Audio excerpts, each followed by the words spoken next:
హల్లెలూయా.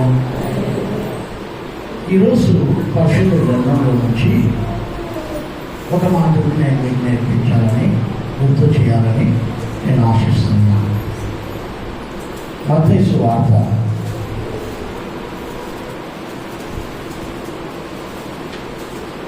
6వ అధ్యాయము. మత్తయి సువార్త 6వ అధ్యాయము 6వ వాక్యం. నీవు ప్రార్థన చేయనప్పుడు నీ గదిలోనికి వెళ్ళి తలుపులు వేసుకొని రహస్యమందున నీ తండ్రికి ప్రార్థన చేయి. చూడండి, మీరు ప్రార్థన చేయాలనుకుంటే రహస్యమున్న మీ తండ్రికి రహస్యముగా మీరు గదిలోనికి వెళ్ళి తలుపు వేసుకొని ప్రార్థన చేయండి. ఎట్లాంటి ప్రార్థన అంట? రహస్యముగా, అంటే ఒంటరిగా, ఏకాంతముగా మనము ప్రార్థన చేయాలి. మామూలుగా కూడా ప్రార్థనలు 3 రకాల ప్రార్థనలు ఉన్నాయి. ఒకటి వ్యక్తిగత ప్రార్థన,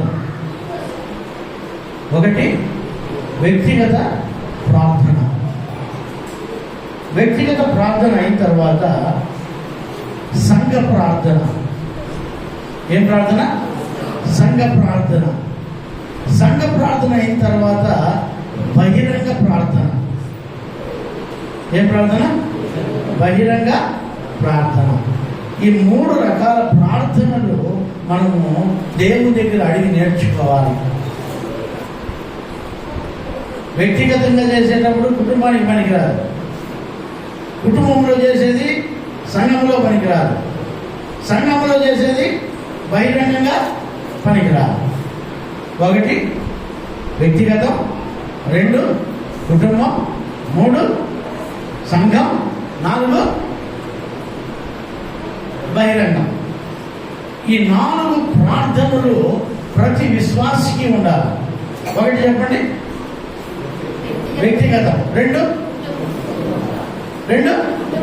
కుటుంబం, 3 సంఘ ప్రార్థన, 4 బహిరంగ ప్రార్థన.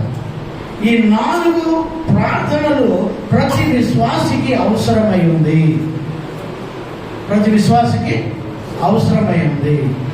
ఈ 4 ప్రార్థనలు లేకుండా మనం విశ్వాసంలో ఉండలేము, దేవునికి బిడ్డలుగా ఉండలేము. నువ్వు వ్యక్తిగతంగా ప్రార్థన చేయాలా, కుటుంబపరంగా ప్రార్థన చేయాలా, సంఘంలో ప్రార్థన చేయాలా, బహిరంగంగా ప్రార్థన చేయాలి. ఈ 4 రకముల ప్రార్థన దేవుని దగ్గర మనం అడిగి దేవుని దగ్గర పొందుకోవాలి. మనం కొంతమంది ప్రార్థన చేయమంటే, ప్రభా పద్దనే నాయన పొయ్యి తీసి నాయన పాత్ర పెడితే నాయన దాంట్లోకి ఎసురు పోస్తే నాయన దాంట్లోకి భీము కడిగి ఆ భీము నీళ్ళు వచ్చేసి మళ్ళా ఆ భీము మళ్ళా ఆ ఎసురులోకి వేస్తే నాయన. ఇట్లాంటి ప్రార్థనలు కాదు మనకు కావాల్సింది. నువ్వు అన్నం చేయాలంటే ఇవన్నీ చేయాలి కదా. ఇవన్నీ చేస్తేనే అన్నం అవుతుంది. అది అవి మొదటి నుంచి చెప్పుకుంటే ప్రార్థన చేస్తే ఏం ప్రయోజనం చెప్పు. ప్రభా నాకు అన్నం ఇస్తే స్వామి స్తోత్రం అంటే అయిపోయా, అంతే కదా. ప్రభా పద్దన్నే లేస్తే ప్రభా పాత్ర కడిగింది ప్రభా పోయి అంటిస్తే ప్రభా. ఈ ప్రార్థన కాదు. మనం ప్రార్థనలో మంచిగా నేర్చుకోవాలి. దేవుని స్తోత్రం కలుగును గాక. ఈ 4 రకాల ప్రార్థనలు వ్యత్యాసంగా ఉంటాయి. ఈ 4 రకాల ప్రార్థనలు చాలా వ్యత్యాసంగా ఉంటాయి. దేవుని స్తోత్రం కలుగును గాక. కాబట్టి మీరు ఈ ప్రార్థనలో మీరు వృద్ధి పొందాలి. అప్పుడే దేవుడు మిమ్మల్ని ఆశీర్వదిస్తాడు. ఇక్కడ ఒక్క ప్రార్థన గురించి నేను మీకు చెప్తున్నాను. ఎందుకంటే ఇది అవసరం వచ్చింది కాబట్టి ఈ ప్రార్థన గురించి చెప్పాలని నాకు దేవుడు ప్రేరేపణ ఇచ్చాడు. దేవుడికి స్తోత్రం కలుగును గాక.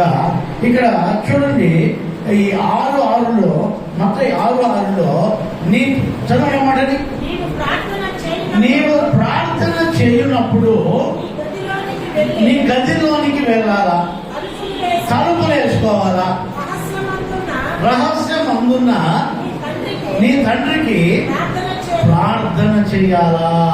అప్పుడు నువ్వు ఎప్పుడైనా ప్రార్థన చేయాలంటే, వ్యక్తిగతంగా నువ్వు ప్రార్థన చేయాలంటే నువ్వు నేర్చుకోవాల్సింది ఏంటంటే, నీ గదిలోకి వెళ్ళి ఆ గదిలో తలుపులు వేసుకొని తండ్రి దగ్గర ప్రార్థన చేయాలి.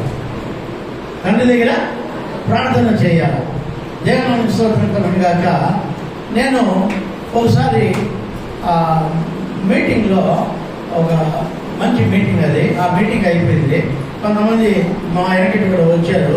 ఒక వృద్ధాప్య తల్లి, దేవుని స్తోత్రం, బాగా రాత్రి అన్నం తిన్నాము. అన్నం తిన్న తర్వాత అందరూ పడుకున్నాము.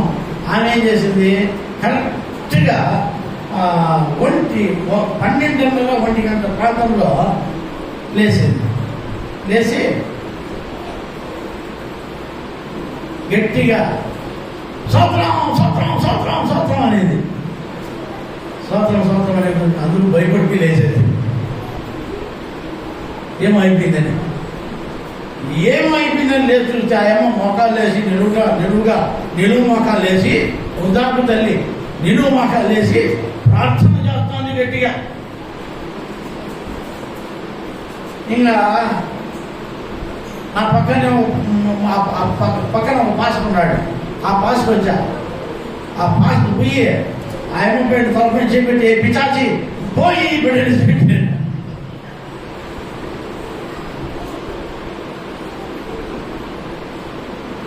ప్రార్థన చేస్తే పిచాచా. మీరు ఆలోచించండి. అవునమ్మా, పిచాచి ప్రార్థనలు కూడా ఉంటాయి. ఎందుకనంటే మీ ఇంటి ఆయన 10 నుంచి సాయంత్రం వరకు ఉద్యోగం చేసుకొని కష్టపడి వచ్చినాడు, పని చేసుకొని వచ్చినాడు. పని చేసిన ఇంట్లోనే కూర్చొని బాగా తిని పొగలంతా నిద్రపోయి రాత్రుల్లో నిద్ర పట్టకన్నా లేచి ఆయన బాగా నిద్రపెట్టే సొంతం అని అనుకో. ఆయనకి ఎట్లుంటుందో 10 నుంచి కష్టపడి వచ్చి, అది పిచాచి ప్రార్థన కాదు. నువ్వేమో ఇంట్లో కూర్చొని పాప ఆయన అక్క చేస్తాంటే బాగా చెప్తాను నిజండి పొగల్లో నిద్రపోతావు.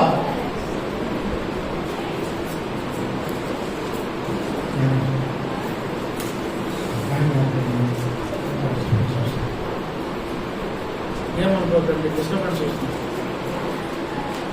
ఇక్కడ మీరు జాగ్రత్తగా గమనించాలి.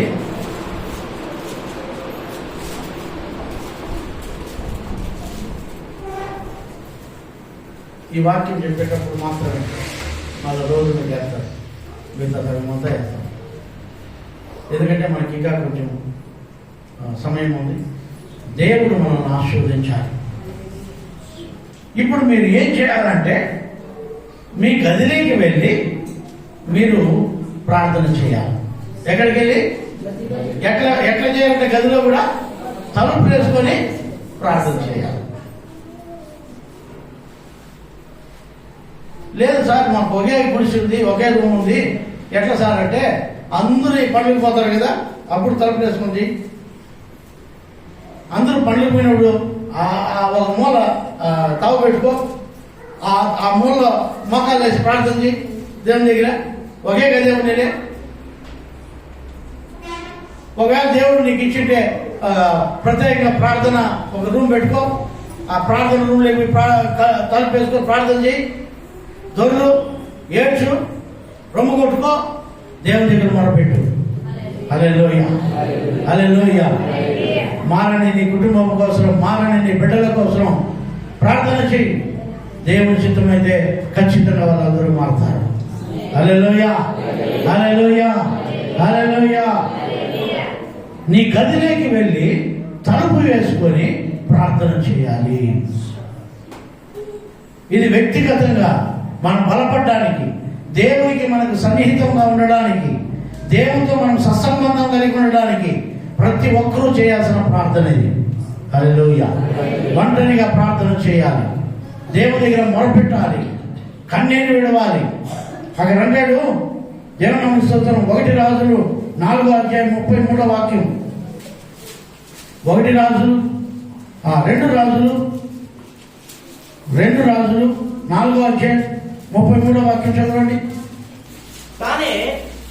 తానే లోపలికి పోయి వారిద్దరే లోపల నుండగా తలుపు వేసి యెహోవాకు ప్రార్థన చేసి మంచం మీద ఎక్కి బిడ్డ మీద తను చాచుకొని తన నోరు వారి నోటి మీదను తన కళ్ళు వారి కళ్ళ మీదను తన చేతులు వారి చేతుల మీదను ఉంచి బిడ్డ మీద పొడుగుగా పండుకొనగా ఆ బిడ్డ ఒంటికి వెంట పుట్టెను. చూడండి, దైవ సేవకుడు ఏం చేస్తున్నాడంటే ఆ గదిలోకి వెళ్తున్నాడు, ఎవరు లేరు, తలుపేశాడు, చచ్చిపోయిన ఆ బిడ్డ పైన సాగిలపడి ప్రార్థన చేసి సాగిలపడ్డాడు. ఆ బిడ్డ ఒంటి అంటే శరీరానికి, ఈ శరీరానికి ఏం పుట్టిందంట? వెట్టంటే వేడి పుట్టిందంట. అంటే చచ్చిపోయిన ఆ బిడ్డకు దేవుడు వేడినిచ్చాడు మళ్ళీ. హల్లెలూయా. నేను ఈరోజు మీకు చెప్తున్నాను, ఈ ఒంటరి ప్రార్థన వలన చచ్చిపోయిన వాళ్ళు బతుకుతారు. నువ్వు రహస్యంగా ప్రార్థన చేస్తే, నువ్వు గదిలోకి వెళ్ళి ఒంటరిగా నువ్వు ప్రార్థన చేస్తే చచ్చిపోయిన వాళ్ళు కూడా బతుకుతారు. ఆ చచ్చిపోయిన ఆ బిడ్డ, ఆ తల్లి అంటుంది, నన్ను ఎందుకయ్యా భ్రమపరిస్థితివి, నాకు బిడ్డను ఇస్తే వద్దంటే కూడా ఇస్తువే, ఆ బిడ్డ ఇచ్చావే, ఇప్పుడు ఆ బిడ్డ చచ్చిపోయిందే, నేనేం చేయాలని ఆ బిడ్డను ఆ తల్లి అడిగినప్పుడు ఆయన ఒంటరిగా వెళ్ళి ఆ బిడ్డ పైన పడుకుని ఆ తలుపు వేసేసి ప్రార్థన చేసి ఆ బిడ్డ పైన పడుకుంటే దేవుడు ఈ దైవ సేవకుని శరీరంలో ఉన్న వేడి ఆ చచ్చిపోయిన బిడ్డలోకి వెళ్ళిందండి. అంటే అది ఒక రకంగా చెప్పాలంటే ఈయనలో ఉన్న ప్రాణం ఆ బిడ్డలోకి వెళ్ళిందండి. Praise the Lord. Hallelujah, hallelujah. నేను ఈరోజు మీకు చెప్తున్నాను, బాగా గమనించండి. ఒంటరిగా చేసే ప్రార్థన చచ్చిపోయిన వారిని కూడా బతికించగలదు. ఇంత విలువైనది ఇది, ఇంత విలువైనది. దాన్ని తీసి పక్క పెట్టేమో, దాన్ని తీసి పక్క పెట్టి ఎవరినో లేసి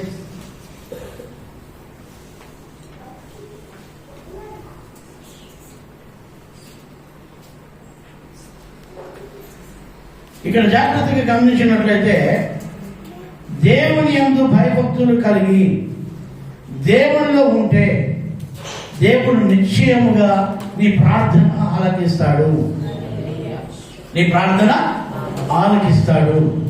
ఆ దైవజనుడు ఆ బిడ్డ పైన పడుకొని ఆ చల్లగా అయిపోయిన బిడ్డ, ఆ చచ్చిపోయిన ఆ బిడ్డను దేవునికి ప్రార్థన చేసి ఆ ఒంటరిగా తలుపులు వేసి ఆ ఇంటిలో ప్రార్థన చేసి ఆ బిడ్డ పైన పడుకున్నప్పుడు ఆ బిడ్డ శరీరంలోకి వెంట వచ్చి, అంటే వేడి వచ్చి ఆ బిడ్డ లేచినప్పుడు ఆ బిడ్డ బ్రతికాడు. ఆ బిడ్డ బ్రతికిన తర్వాత ఆ తల్లికి ఆ బిడ్డను అప్పచెప్తున్నాడు. నేను ఈరోజు మీకు చెప్తున్నాను, మీరు ఒంటరిగా చేసే ప్రార్థనలో చాలా శక్తి ఉంది. హల్లెలూయా, హల్లెలూయా. నేను మామూలుగా కూడా కొండ ప్రార్థనకు వెళ్ళిపోయేవాడిని, ఒకడే ఒంటరిగా ఎక్కువ కొండ ప్రార్థన చేసేవాడిని. దేవునికి ప్రియమైన వాళ్ళరా, మీకు అనుకూలాలు ఉంటే యవనస్తులకు నేను చెప్తున్నాను, మీరు దేవునికి ప్రియమైన వాళ్ళరా, ఇప్పుడు అది మంచిది కాదేమో అనిపించింది మాకు ఒక రకంగా. ఎందుకంటే ఒంటరిగా ప్రార్థన చేయడం, ఒంటరిగా పోయి ప్రార్థన చేయడం కూడా ఇప్పుడు మంచిది కాదేమో. మీకు అనుకూలమైన చోట మీరు ఒంటరిగా రహస్యంగా ప్రార్థన చేయండి దేవునికి. హల్లెలూయా, హల్లెలూయా. ఎక్కడంటే అక్కడ పోవద్దండి, ఎందుకంటే ఈ రోజులు సరైనవి కాదు. కాబట్టి నేను ఎందుకు ఈ రోజు మీకు చెప్తున్నానంటే, ఒంటరిగా దేవుని దగ్గర మొదలుపెట్టండి. ఎట్లా? మీ గదిలోకి వెళ్ళండి, తలుపులు వేయండి, ఏడవండి, దేవుని దగ్గర కన్నీరు విడిచండి. ఎవరు ఉండరు మీ దగ్గర, దొరలండి దేవుని దగ్గర, రొమ్ము కొట్టుకోండి, ఏడవండి దేవుని దగ్గర. ఒంటరిగా ప్రార్థన, ఏకాంత ప్రార్థన చాలా విలువైంది. ఎందుకంటే యేసు స్వామి ఏకాంతంగా ప్రార్థన చేసేవాడు. ప్రతిరోజు ఏకాంతంగా ప్రార్థన చేసేవాడు. నేను ఈరోజు మీకు చెప్తున్నాను, ఏకాంతంగా ప్రార్థన చేయండి, ఒంటరిగా ప్రార్థన చేయండి. దేవునికి 1 గంట సేపు మీరు ఒంటరిగా ఏకాంతంగా ప్రార్థన చేసేది నేర్చుకోండి. అక్కడ అన్నాడు యోహాను సువార్త 1:48 చదవండి. యోహాను సువార్త 1:48 వాక్యం.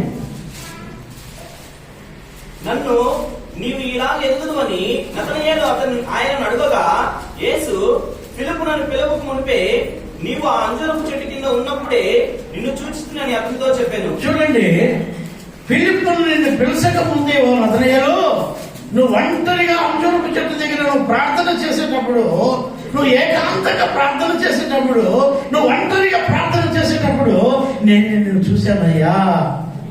ఒంటరి ప్రార్థన చాలా విలువైనది. Praise the lord. నతనయేలు అంటాడు యేసయ్య దగ్గర వచ్చి, నువ్వు నన్ను చూసావా? చూసి నువ్వు మాట్లాడుతున్నావే, అసలు నేను ఎవరో తెలుసా నీకు? అసలు నేను ఎందుకు వచ్చానో తెలుసా నీకు? అయ్యా, నువ్వు వచ్చింది తెలుసు, నువ్వు చేసింది తెలుసు, నువ్వు యాడుండేది తెలుసు, నువ్వు ఎవరో కూడా తెలుసు. ఇదిగో నేను పిలవక ముందే నువ్వు అంజూరపు చెట్టు కింద ఉండి ప్రార్థన చేసేది నేను చూడలేదా? అప్పుడు నతనయేలు అంటాడు, అయ్యా నువ్వు ప్రవక్తవే, నువ్వు గొప్పవాడు అయ్యా. అయ్యో, నేను అంజూరపు చెట్టు కింద ఏం చేసింది నీకు తెలిసే. నేను ఎందుకు ఈరోజు మీకు చెప్తున్నానంటే, నువ్వు ఒంటరిగా ప్రార్థన చేయి దేవుని దగ్గర. కొంత సమయం దేవునితో గడుపు ఒంటరిగా. కొంతమంది విశ్వాసులై ఉండి కూడా పక్కింటి వాళ్ళతో, ఎదురింటి వాళ్ళతో, వాళ్ళతో వీళ్ళతో ప్రచారం చేస్తారు. కానీ అయ్యో, దేవుడు నాకు ఈ అవకాశం ఇచ్చాడే, ఒంటరిగా ప్రార్థన చేద్దాం, ఇప్పుడు ఇంట్లో ఎవరు లేరు కదా, కన్నీరు విడిచి ప్రార్థన చేద్దాం. ఎంతమందికి ఉంది ఆలోచన?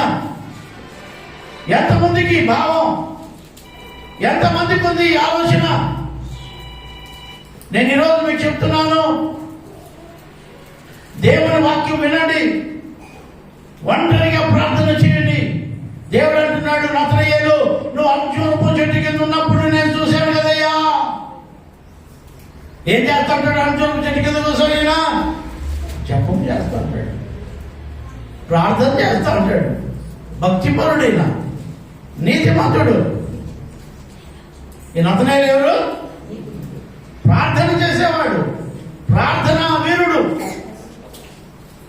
ఈరోజు నేను మీకు చెప్తున్నాను, ప్రార్థన చేస్తే దేవుడు చూస్తాడు. నువ్వు ఒంటరిగా చెట్టు కింద అన్నా చేయి, గుట్ట కింద అన్నా చేయి, ఇంట్లో అన్నా చేయి, పొలంలో అన్నా చేయి. ఇస్సాకు ప్రతి సాయంత్రం ఎక్కడికి పోయేవాడు? ఎక్కడికి పోయేవాడు? ఏం చేసేవాడు? పొలంలో పోయి చెనికాయలు పెట్టుకుంటున్నాడా? పొలంలోకి పోయి ప్రతి సాయంత్రం పొలంలోకి పోయి ఇస్సాకు వేరుశనగ ఇత్తనాలు తినేవాడా? ఏం చేసేవాడు? ఆకాశం వైపు చూసి ప్రార్థన చేసేవాడు. హల్లెలూయా. నేను ఈరోజు మీకు చెప్తున్నాను, మీరు ఏకాంతంగా దేవుని దగ్గర గడిపితే దేవుడు మిమ్మల్ని చూస్తాడు. దేవుడు మిమ్మల్ని చూస్తాడు. ఇక్కడ వాక్యం చెప్తుంది, దేవుడు ఆమె స్తోత్రం కలుగుగాక. ఆది కాండం 32వ అధ్యాయం 24వ వాక్యం. యాకోబు ఒక్కడు మిగిలిపోయాను. ఒక నరుడు తెల్లవారు వరకు అతనితో పెనుగులాడెను. చూడండి, తాను అతని గెలవకుండా చూచి తొడగోటు మీద అతనిని కొట్టెను. చాలా. ఇక్కడ యాకోబు అనే ఒక వ్యక్తిని ఇక్కడ చూస్తున్నాం. దేవుని దగ్గర రాత్రంతా ఏకాంతంగా ప్రార్థన చేశాడంట. ఏం చేశాడంట? ఎట్లా ప్రార్థన చేశాడు? గుంపుగానా? ఒక్కడు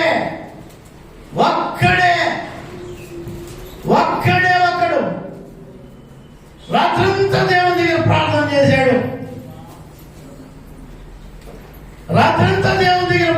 చేశాడు. ప్రార్థన చేసిన దానికి ప్రతిఫలం ఏమొచ్చిందో తెలుసా? యాకోబును దేవుడు ఆశీర్వదించాడు. తప్పటి కొట్టండి. దేవుని కనపడుతుందమ్మా. హల్లెలూయా. రాత్రంతా ఒంటరిగా దేవుని దగ్గర ప్రార్థన చేస్తే యాకోబుకు చివరిగా వచ్చింది ఏంటో తెలుసా? ఆశీర్వాదం. మొదటిది ఇప్పుడే కదా చెప్పింది. మీరు అర్థం చేసుకోకపోతే ఏం ప్రయోజనం లే. మొట్టమొదటిది నతనీయులతో అంటున్నాడు, నువ్వు అంజూరపు చెట్టు కింద ఉన్నప్పుడు నేను చూడలేదా అంటే ఏకాంతంగా ఒంటరిగా అంజూరపు చెట్టు కింద ఉండు, లేకపోతే యాకోబులాగా అరణ్యంలోకి ఒకడే పోయి ప్రార్థన చేయి. దేవుడు చూస్తాడు, దేవుడు ఆశీర్వదిస్తాడు. ఒకటి నతనీయులను చూశాడు. ఒంటరిగా ప్రార్థన చేసే లాభాలు చెప్తున్నా మీకు ఈరోజు. ఒంటరిగా ప్రార్థన చేస్తే ఏమి లాభాలు దొరుకుతాయో మీకు చెప్తున్నా. ఒకటి, దేవుడు చూస్తాడు, నతనీయులను చూశాడు. రెండవది, యాకోబు ఒంటరిగా మిగిలిపోయి గుంపునంతా పంపించేసి ఒంటరిగా రాత్రంతా పెరుగులాడితే దేవుని దగ్గర కింద ముంద పడితే చివరికి లాస్ట్కి ఏమైంది? ఆశీర్వాదం వచ్చింది. హల్లెలూయా. అయ్యా, దేవుని దగ్గర ఒంటరిగా నువ్వు ప్రార్థన చేసి ఏమేమి వస్తాయో ఈ రోజు నువ్వు నేర్చుకో. ఒంటరిగా ప్రార్థన చేస్తే ఏం జరుగుతుందో నువ్వు నేర్చుకో. చూస్తాడు మొట్టమొదటిగా, రెండవది ఆశీర్వదిస్తాడు. నేను మీకు పాయింట్స్ మాత్రమే చెప్పాలనుకున్నా ఈరోజు. మత్తయి సువార్త 6:4 కూడా చదవండి.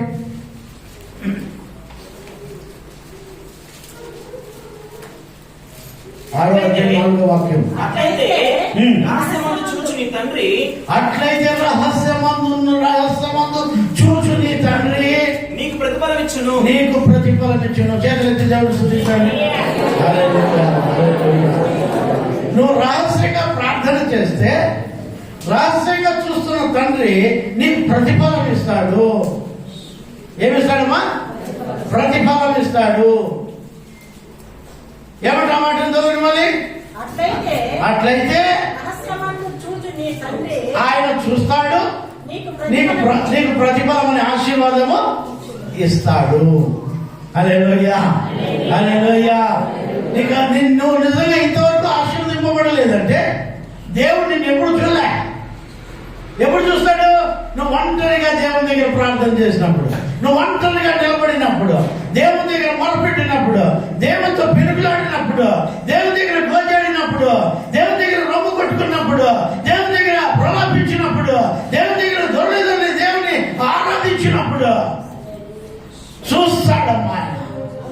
Praise the Lord. నీ చిన్న బిడ్డ, నీ కూతురు కానీ, నీ కొడుకు